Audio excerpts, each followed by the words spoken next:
नदीम की कहानी सुनाने जा रहा हूँ, जो कर्ज के बोझ को सहन न कर पाने की वजह से अपनी प्यारी पत्नी को महाजन के घर काम के लिए भेजने पर मजबूर हो गया। लेकिन वह महाजन जो सिर्फ पैसे की लालच में अंधा था, उसने नदीम की पत्नी को काम पर रखने के बाद जो किया, उससे सुनकर आप सचमुच सिहर उठेंगे। सत्य, विश्वासघात और लालच की ऐसी कहानी आपने पहले कभी नहीं सुनी होगी। नदीम एक गांव का साधारण सा लड़का था। शांत स्वभाव, दुबला पतला शरीर और आंखों में कभी बहुत सारे सपने हुआ करते थे। लेकिन समय के साथ साथ वे सपने जैसे वास्तविकता के कठोर दबाव में मिट गए। उसके जर्जर घर में अब चावल नहीं, काम धंधा नहीं, कर्ज के बोझ से वह टूट चुका था। चारों तरफ सिर्फ दबाव, चिंता और अनिश्चितता थी। नदीम का मन बार बार कह उठता था, यह सिर्फ गरीबी नहीं, हमारे वंश में जैसे कोई अभिशाप लगा हुआ है। उसके दादा का जीवन रहस्यों से भरा था। पिता ने भी अनादर में जिंदगी काटी और आज वही छाया जैसे धीरे धीरे उसे निगल रही थी। नदीम की उम्र मात्र 25 साल थी, फिर भी चेहरे पर उम्र का असर साफ दिखता था। माता पिता दोनों ही बीमार थे, इसलिए कम उम्र में ही पूरे परिवार का बोझ उसके कंधों पर आ गया था। उसके दादा ने सारी जिंदगी खेत की मिट्टी को थामे रखा। जिंदगी भर खेती करके भी ज्यादा कुछ हासिल नहीं हुआ। पिता ने भी वही रास्ता अपनाया, धूप में झलकर, बारिश में भीगकर एक मुट्ठी अनाज के लिए हाड़तोड़ मेहनत की। अब उसी पुरानी जमीन पर नदीम खुद काम कर रहा था। मिट्टी से लड़कर फसल तो उगा लेता, लेकिन अभाव जैसे उसका पीछा ही नहीं छोड़ता था। कमजोरी, निराशा और जिम्मेदारी के बोझ से दिन ब दिन नदीम जैसे और खोखला होता जा रहा था। नदीम की मां लंबे समय से बीमार थी। खाना बनाने से लेकर घर के छोटे बड़े कोई काम नहीं कर पाती थी। परिवार का सारा बोझ अकेले ढोते ढोते वह थक चुका था। नदीम ने फैसला किया, उसे एक साथी चाहिए जो कम से कम घर को संभाले, थोड़ा सुकून दे। इसलिए उसने गांव की एक गरीब, सुशील और खूबसूरत लड़की से शादी कर ली। वह लड़की थी सलमा। सलमा का आगमन नदीम की जिंदगी में जैसे किरण की तरह था। उसने मन ही मन सोचा, शायद हम दोनों मिलकर जिंदगी को थोड़ा संवार लेंगे। सलमा ने भी हंसते हुए सब कुछ स्वीकार कर लिया था। नदीम के जर्जर कच्चे घर में उसने थोड़ा सुकून, थोड़ा भरोसा ला दिया था। उस साधारण शादी की रात को नदीम ने सलमा का हाथ पकड़कर कहा था, सलमा, तुम्हें पाकर ऐसा लग रहा है जैसे मुझे फिर से जीने की वजह मिल गई है। क्या तुम मेरे साथ रहकर सारी मुसीबतों को जीत सकती हो? सलमा ने मुस्कुराकर जवाब दिया था, तुम्हारे साथ रहूं तो मुझे और कुछ नहीं चाहिए। अभाव रहे फिर भी तुम्हारे साथ सब मना लूंगी। मुसीबत आए हम दोनों मिलकर लड़ेंगे। हालांकि सलमा के इस वादे के बाद भी नदीम के मन के किसी कोने में एक अजीब सा डर जन्म लेने लगा था। उसे लग रहा था, क्या वह सलमा को भी अपने अभिशप्त जीवन के अंधेरे में खींच लाया था? दोस्तों, सलमा का यह वादा कितना सच्चा था, कहानी को अंत तक देखिए, जरूर जान पड़ जाएगा। दिन बीते, रात बीती, लेकिन नदीम के सिर से चिंता का बोझ कम नहीं हुआ। कर्ज का बोझ जैसे उसे धीरे धीरे अंधेरे की गहराई में खींच रहा था।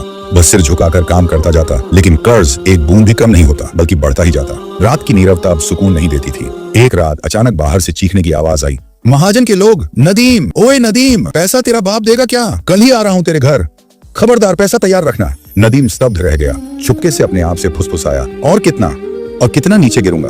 ये सिर्फ कर्ज नहीं, जैसे कोई अज्ञात अशुभ शक्ति मुझे निगलना चाहती है। अगले दिन नदीम गांव के महाजन रमजान मियां के सामने खड़ा था। रमजान मियां बीड़ी फूंक रहा था। उसने तिरस्कार भरी हंसी के साथ नदीम से पूछा, क्या रे नदीम, पैसा देगा कि नहीं बोला? तेरे बाप माँ की दवा, बहन की शादी और खेती के लिए मुझसे पैसा लिया था, अब चुकाने की बारी में मुंह फेर रहा है। नदीम ने हाथ जोड़कर गिड़गिड़ाया, महाजन बस कुछ दिन और दे दीजिए, काम नहीं मिल रहा। कैसे दूं? फिर बीच में बाढ़ और सूखे की वजह से सारी फसल बर्बाद हो गई। रमजान मियां ने होंठ टेढ़ा करके हंसते हुए कहा, इसमें मेरी गलती तो नहीं है ना? और काम नहीं मिला तो क्या हुआ? पैसा नहीं दे सकता तो कुछ और तो दे सकता है ना? वह थोड़ा आगे बढ़कर बोला, एक काम कर, अपनी बीवी सलमा को एक हफ्ते के लिए मेरे पास काम पर भेज दो। मेरे घर का खाना पीना बनाएगी और तेरा पूरा कर्ज खत्म, एक पैसा भी नहीं देना पड़ेगा। नदीम ने आहत नजरों से देखा तो रमजान मियां ने आवाज नीची करके कहा, तेरे वंश के मर्दों का भाग्य तो खराब है ना? सब जानता हूँ, इस अंधेरे को काट सकता है। तू अपनी बीवी को एक हफ्ते के लिए मेरे पास काम पर भेज दो, सिर्फ एक हफ्ते के लिए। बदले में तेरा सारा कर्ज माफ और तेरे वंश के अभिशाप से भी मुक्ति। क्या कहता है? नदीम कुछ नहीं बोला और चुपचाप वहां से उठकर घर की ओर चल पड़ा। रास्ते में उसके मन में एक के बाद एक सवाल घूम रहे थे। आज गरीब होने की वजह से महाजन ऐसी मांग कर सका, मैं क्या करूं? एक तरफ कर्ज का पहाड़, दूसरी तरफ मेरी जान से प्यारी बीवी। सोचते सोचते नदीम अपने घर पहुंच गया। एक रात नदीम और सलमा थोड़ा सा बासी भात और कच्ची मिर्च के साथ खाने बैठे थे। अचानक दरवाजे पर जोर से धक्का पड़ा। ए नदीम, बाहर निकल, महाजन पैसा मांग रहा है, आज ही। नदीम डर से उठकर दरवाजा खोला और पूछा, क्या चाहिए आपको? महाजन का आदमी जवाब देता है, पैसा चाहिए, महाजन ने भेजा है, आज ही पैसा देना होगा, वरना तेरा घर बार सब लिखवा लेना पड़ेगा। और महाजन ने यह भी कहा है कि तेरे परिवार की इस बदकिस्मती का कारण तू खुद है, उसने तुझे एक रास्ता दिखाया है। लोग चले गए तो नदीम पत्थर की तरह खड़ा रहा। सलमा उसके पास आकर डरते डरते पूछती है, क्या हुआ गो? वे क्या कह रहे थे? तेरे वंश के अभिशाप की बात क्यों कर रहे थे? नदीम रोते हुए बोला, सलमा, मेरे ठाकुर दादा कहते थे कि हमारे परिवार के मर्दों पर कोई अशुभ शक्ति सवार है। रमजान मियां ने भी वही बात कही। उसने कहा कि वह इस अभिशाप को दूर कर सकता है। सलमा घबराकर पूछती है, कैसे? किस चीज के बदले? नदीम अपने मन में फुसफुसाता है, अभिशाप। क्या यही है वह मुक्ति? अगले दिन सुबह नदीम रमजान मियाँ के बैठक खाने में बैठा था। रमजान मियाँ तिरस्कार भरी हंसी के साथ पूछता है, क्या रे नदीम, कुछ सोचा? अपने वंश की मुक्ति चाहता है कि नहीं? नदीम सिर झुकाकर पसीना पसीना होकर बोला, महाजन, मेरे पास तो पैसा नहीं है, लेकिन आपने जो कहा था वह प्रस्ताव। रमजान मियाँ भौहें सिकोड़कर स्पष्ट बोलने को कहता है। नदीम कांपती आवाज में बोला, मेरी बीवी सलमा को 1 हफ्ते के लिए आपके पास रखूं तो क्या क्या काम करना होगा? रमजान मियाँ थोड़ा हंसकर बोला, अरे ज्यादा कुछ नहीं, बस थोड़ा खाना पीना बनाएगी। मेरे घर का नौकर थोड़ा बीमार है, इसलिए सोचा कि सलमा आकर मेरे घर का खाना पीना बना दे। नदीम बोला, और कुछ नहीं ना? महाजन रमजान मियाँ बोला, हाँ हाँ, बस इतना ही। नदीम थोड़ा खुश होकर बोला, बदले में मेरा सारा कर्ज माफ कर देंगे और मेरे परिवार का यह अभिशाप। रमजान मियाँ पहले चौंका, फिर उसके चेहरे पर एक डरावनी हंसी उभरी। हाँ हाँ हाँ, क्या बोल रहा है नदीम, तू ऐसा भी कर सकता है? बहुत अच्छा, बहुत अच्छा, मैं तैयार हूँ। उसने खाता निकाला और जल्दी से कुछ लिखकर बोला, ये कागज यहाँ दस्तखत कर, कल रात अपनी बीवी को भेज देना। तेरा सारा कर्ज माफ और तेरे वंश का अभिशाप भी दूर हो जाएगा। देखना, तेरी जिंदगी बदल जाएगी। नदीम के हाथ कांप रहे थे। आंखें बंद करके उसने दस्तखत कर दिया। रमजान मियाँ हंसने लगा। नदीम की आंखों से टप टप आंसू गिर रहे थे। उससे लग रहा था कि वह नरक में प्रवेश कर रहा है। उसने विश्वास किया, इस अभिशाप से मुक्ति मिलने पर शायद सलमा और उसके परिवार का भला होगा। लेकिन दोस्तों, यहाँ महाजन रमजान मियाँ ने कितनी सच्चाई बोली थी, देखते रहिए, जान पड़ जाएगा। एक असहनीय पीड़ा और दुविधा के साथ नदीम जर्जर हालत में घर लौटा। सलमा उसका इंतजार कर रही थी। उसने उत्साह से पूछा, क्या हुआ? महाजन ने क्या कहा? सब सुलझ गया? नदीम जमीन पर बैठकर रो पड़ा। सलमा, मैंने सब खत्म कर दिया सलमा। मैंने तुझे बेच दिया महाजन के पास 1 हफ्ते के लिए, हमारे सारे कर्ज माफ करने के बदले, और उसने कहा कि इससे हमारे वंश का अभिशाप भी कट जाएगा। सलमा स्तब्ध रह गई, फिर अचानक चीख पड़ी, क्या बोल रहे हो तुम? बेच दिया मुझे अभिशाप हटाने के लिए? तुमने ये क्या किया? मैं तुम्हारी बीवी हूँ, तुमने मुझे बेच दिया। तुम इंसान नहीं, तुम एक जानवर हो। वह रोते हुए जमीन पर लुढ़क गई। मैं मर जाऊंगी। नदीम ने सलमा का हाथ पकड़कर गिड़गिड़ाया, मेरे पास और कोई रास्ता नहीं था सलमा, मेरे परिवार को उन्हें बचाना था। यह अभिशाप, विश्वास करो, मैं मरने की हालत में था। मैंने सोचा यही एकमात्र रास्ता है। सलमा दर्द से मुंह उठाकर बोली, तुमने मुझे बेच दिया। अभिशाप इस तरह नहीं कटता।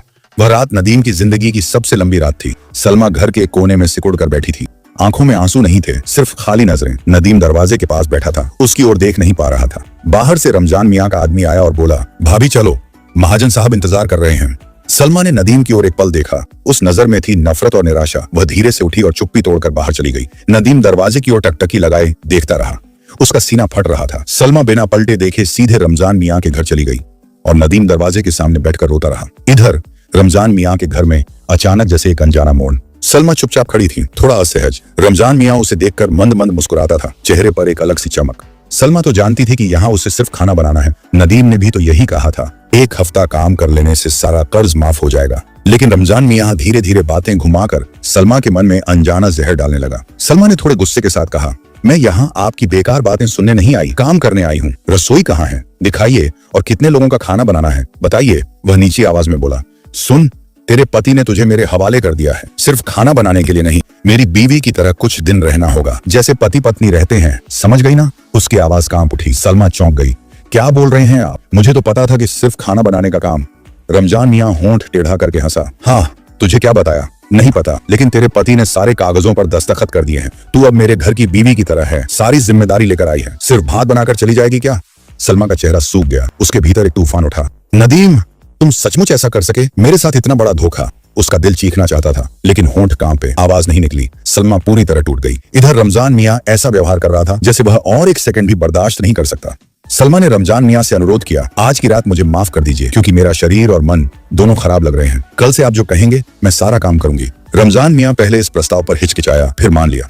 इसके बाद अगले दिन सुबह से सलमा की नई जिंदगी शुरू हुई। एक नई ड्यूटी, सुबह उठकर रमजान मियाँ के लिए चाय नाश्ता बनाना, समय पर खाना देना, दोपहर में भात तरकारी तैयार करना और रात ढलने पर रमजान मियाँ की निजी जरूरतें पूरी करना। हर दिन ठीक इसी नियम से सलमा का दिन रात चलने लगा। उधर नदीम सारी रात सो नहीं पाता। आंखों के कोने में सिर्फ आंसू और अपराध बोध। सुबह होने पर बाहर जाने की हिम्मत नहीं जुटा पाता। खेत की जमीन सूख गई, काम नहीं मिलता, मुंह में खाना नहीं, एक वक्त खाए तो दूसरा वक्त भूखा गुजरता। बाहर जाए तो लोगों की हंसी मजाक, कानाफूसी, ताने, सब मिलाकर नदीम अब पूरी तरह सिकुड़ गया था। और इधर रमजान मियाँ सलमा के लिए जैसे एक नई दुनिया खोल दी। सलमा कुछ मांगने से पहले ही सब हाजिर, महंगे गहने, शौक का फोन, कपड़े, साज सज्जा का सारा सामान। लगता था कभी की गरीब घर की लड़की अब राजमहल की रानी बन गई थी। इसी मौके पर रमजान मियाँ धीरे धीरे सलमा के मन में नदीम के खिलाफ जहर डालने लगा। एक दोपहर खाना खाने के बाद रमजान मियां आराम कर रहा था और सलमा उसका पैर दबा रही थी। रमजान मियां आंखें बंद करके धीरे से बोला, देख सलमा, अगर नदीम तुझे सचमुच प्यार करता तो कभी अपनी बीवी को गिरवी नहीं रखता, जमीन बेचकर,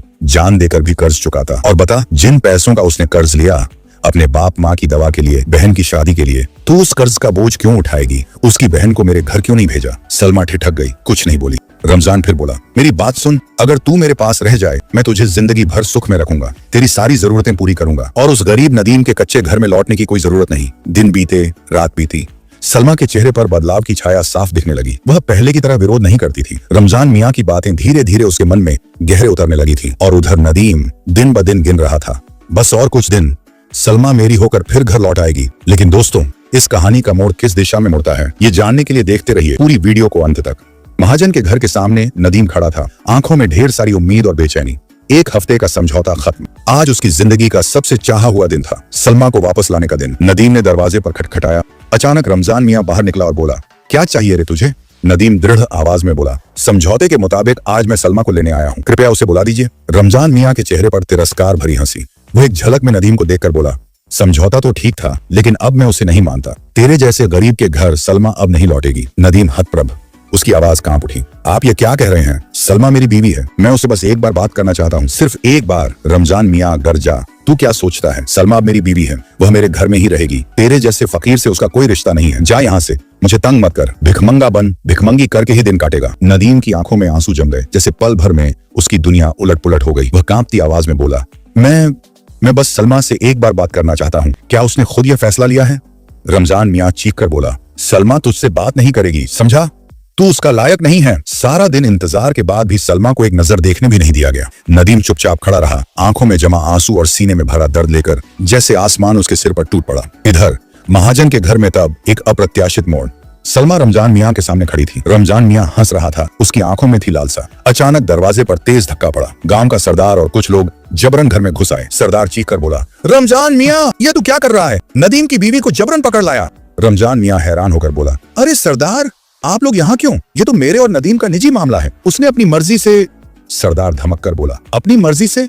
या तूने गरीबी का फायदा उठाया? हम सब जानते हैं रमजान, तूने नदीम से यह डरावना समझौता करवाया, सिर्फ कर्ज नहीं, उसके वंश के अभिशाप की बात कहकर उसे डराया। गांव का एक युवक आगे आकर बोला, सरदार, मैंने नदीम से सब सुना है, महाजन उसे ब्लैकमेल कर रहा था। महाजन का एक रिश्तेदार कुछ दिन पहले इस गांव में ऐसा ही घिनौना काम कर चुका था। पकड़े जाने पर उसने कहा था कि रमजान ही उसे ये सब सलाह देता था। हमने पता किया है। रमजान मियां डर से कांपने लगा। नहीं नहीं, मैंने कुछ नहीं किया। सरदार बोला, चुप कर, हम इतने दिन से तेरे इन कुकर्मों पर शक करते थे, आज सबूत मिल गया। इस गांव में ऐसा अमानवीय काम नहीं चलने देंगे।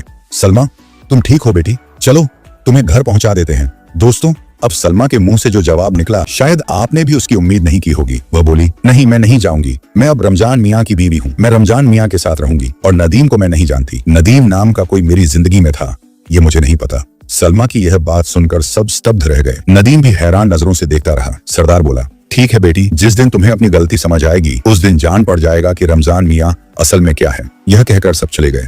नदीम रोते रोते सरदार के घर के आंगन में सारी रात लेटकर काटती। लेकिन एक दिन सलमा चाय लेकर रमजान मियां के कमरे की ओर जा रही थी।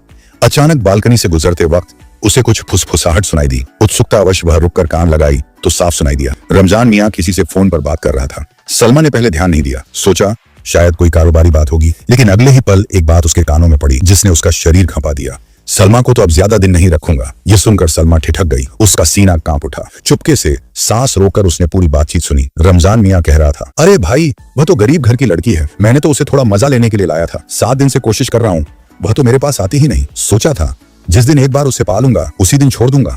ऐसी फकीरनी लड़की मेरी बीवी बन सकती है? नहीं भाई, ये तो सिर्फ मजे के लिए है। ये बातें सुनकर सलमा की दुनिया जैसे थम गई। आंखें फटी की फटी रह गईं और आंखों के कोने में आंसू जम गए। दिल कांप उठा। कुछ देर वैसे ही खड़ी रही, चुपके से रोते हुए अपने कमरे में लौट गई। सारी रात रोते रोते एक ही बात सोच रही थी, मैंने क्या किया? मैंने ऐसे इंसान पर कैसे भरोसा कर लिया जो मुझे इंसान ही नहीं समझता? सरदार ने तो सच ही कहा था, और सबसे बड़ी बात, मैंने नदीम को इतना दुख दिया, उसने तो मुझे गलत समझाया था इतने दिन। सलमा ने एक गहरी सांस लेकर कहा, रमजान मियां, अब तेरा खेल खत्म। सुबह की नरम रोशनी में आंगन में बैठकर चाय पी रहे थे रमजान मियां और सलमा। हवा में एक अजीब सी खामोशी थी। सलमा कुछ देर चुप रहकर अचानक बोली, रमजान साहब, आपने बहुत दिन तक मेरे साथ रहने की कोशिश की, मेरा मन जीतने का इंतजार किया, मैंने आपको सिर्फ उम्मीद में रखा, लेकिन आज समझ आ रहा है कि किसी को ऐसे लटकाए रखना गलत है। आज रात मैं आपको और इंतजार में नहीं रखूंगी, मैं आपकी सारी ख्वाहिशें पूरी करूंगी। रमजान मियां हैरानी से आंखें फाड़कर बोला, सच बोल रही हो सलमा? इतने दिन बाद आज? सलमा ने आंखें झुकाकर धीरे से कहा, हाँ रमजान साहब, आज की रात सिर्फ आपकी और मेरी। रात गहरी हुई, चारों तरफ खामोशी। रमजान मियां बार बार घड़ी की सुई की ओर देख रहा था, चेहरे पर एक बेचैन उन्माद। वह मन ही मन सोच रहा था, बस थोड़ा और, थोड़ी देर बाद फिर तो सब मेरा। कमरे में हल्की रोशनी। सलमा दरवाजे पर आकर खड़ी हुई। रमजान मियां आगे बढ़ा। ठीक तभी धड़ाम, दरवाजा तोड़कर पुलिस अंदर घुस पड़ी, 2-1 ऑफिसर साथ में। रमजान डर से चीख कर बोला, अरे ये क्या, आप लोग यहाँ क्यों? सलमा ठंडी आवाज में पुलिस ऑफिसर की ओर इशारा करके बोली, यह आदमी रमजान साहब नहीं, धोखेबाज है। मैंने खुद देखा है कि यह असहाय लोगों को कैसे ठगता है, उनके परिवार तोड़ता है, लड़कियों की जिंदगी बर्बाद करता है। हर बात झूठ, हर वादे के पीछे छल। रमजान कांपती आवाज में बोला, नहीं सलमा, तुम यह क्या कर रही हो? सलमा दृढ़ आवाज में बोली, तेरे सारे कर्मों का जवाब अब तुझे मिलेगा। तेरा खेल खत्म रमजान, आज तू पकड़ा गया। पुलिस ऑफिसर बोला, चलो, तुम्हें धोखाधड़ी और औरतों की जिंदगी बर्बाद करने के आरोप में गिरफ्तार किया जा रहा है। रमजान हतप्रभ, आंखों से आंसू बहने लगे और सलमा की आंखों में तब एक तृप्त बदले का आंसू था। सलमा घर लौट आई। नदीम उसे देखकर दौड़ा गया। सलमा उसे देखकर चुपके से रोने लगी। नदीम भी रो पड़ा। सलमा, तुम ठीक हो? मैंने सोचा था, सलमा रोते हुए बोली। उस दिन सरदार और गांव वालों की बात मैंने नहीं मानी, लेकिन एक दिन मैंने अपनी आंखों से रमजान मियां का असली चेहरा देख लिया। वह सालों से गांव के साधारण लोगों को इस अभिशाप का डर दिखाकर और कर्ज के जाल में फंसाकर ऐसा घिनौना काम करता था। नदीम हैरान होकर बोला, अभिशाप का डर? तो मेरे वंश का अभिशाप वो झूठ था? सलमा बोली, हाँ, सब झूठ, उसकी चाल थी। मैंने उसे पुलिस के हवाले कर दिया। सलमा ने नदीम को गले लगाया। नदीम ने भी उसे कसकर थाम लिया। उनकी आंखों में आंसू थे, लेकिन इस बार वह मुक्ति के आंसू थे।